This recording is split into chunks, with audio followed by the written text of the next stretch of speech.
Philip Crowther, international affiliate reporter for the Associated Press, has been covering the Democratic National Convention for us all week long and joins us now. Philip, welcome back. Good to see you again. I want to get back to those remarks from former President Barack Obama in just a minute. But last night, as we said, was really a historic moment and an important night for politically, that is, for VP nominee Kamala Harris. What were your takeaways from her speech?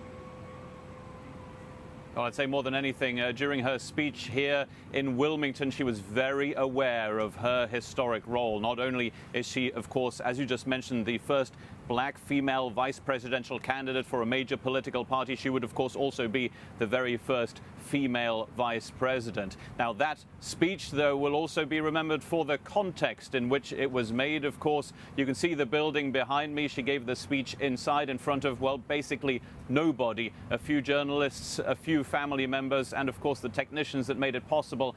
And that was it, with a little bit of applause coming from a big monitor showing a collective Zoom call. A bit strange, this whole convention, of course, but Kamala Harris had very important messages to deliver. First of all, in that acceptance speech, but before that as well, she spoke at the very start of this night 3 of the Democratic National Convention. She implored people to vote, to have a plan to vote on the 3rd of November, or of course also beforehand if they are to vote by mail. This is one of the biggest messages that the Democratic Party is trying to get across during their convention, during their virtual convention, is to get people to vote first of all, but also that they know how to vote and when.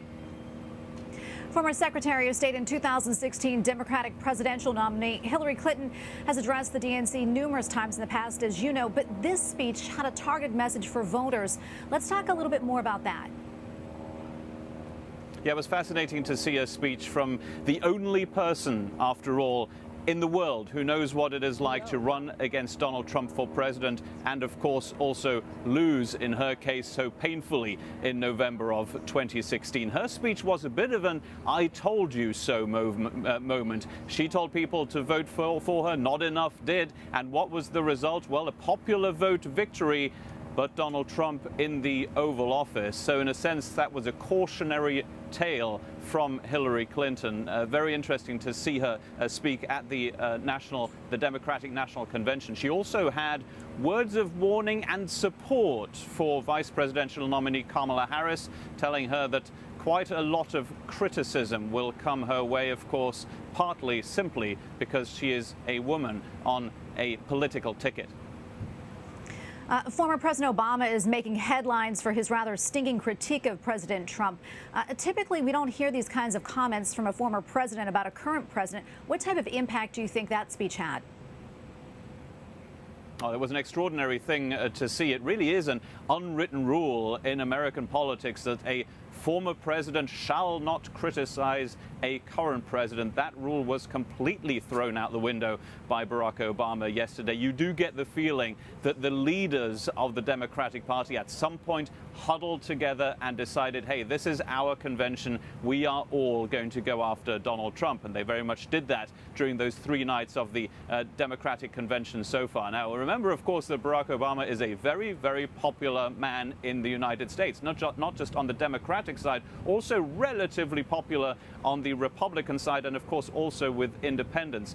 His words are very important, and they go down very badly in the White House. We had that extraordinary moment where we were watching that speech live from the former president from Philadelphia, and reaction coming in on Twitter in all caps from the president. He was not happy with what he was seeing from the president, from the former president, rather, in this case. Oh, Philip, finally tonight, all eyes will be on Joe Biden as he makes his acceptance speech and his case for why he should be elected president. Any idea of what he is expected to say?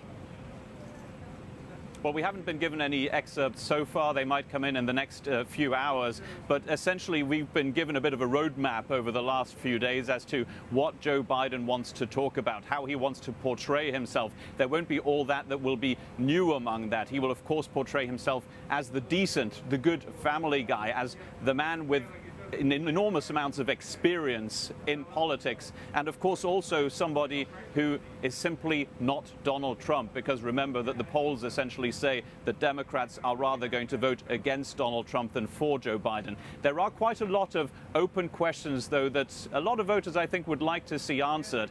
He will have to make the case to young voters, first of all, somehow bridge that gap between the new generation of Democratic Party voters and his current age, 77 years old. He would be 78 at the time of his inauguration. We don't expect him to reveal anything when it comes to Kamala Harris's role as president in the future, potentially. But this is a question, by the way, that Joe Biden has never answered. Would he get out of the way, if you will, after 4 years in the White House if elected, thereby opening up that path to the White House for Kamala Harris, the vice presidential nominee? Those are some of the things that might just about come up. We've got some elements there of what we expect from Joe Biden later tonight. I can tell you, though, what this is going to look like. You can see the parking lot behind me. That is going to be filled with cars. This is going to be turned into a drive-in movie theater to watch the last night of the Democratic National Convention on screen. We then expect Joe Biden and Kamala Harris to come out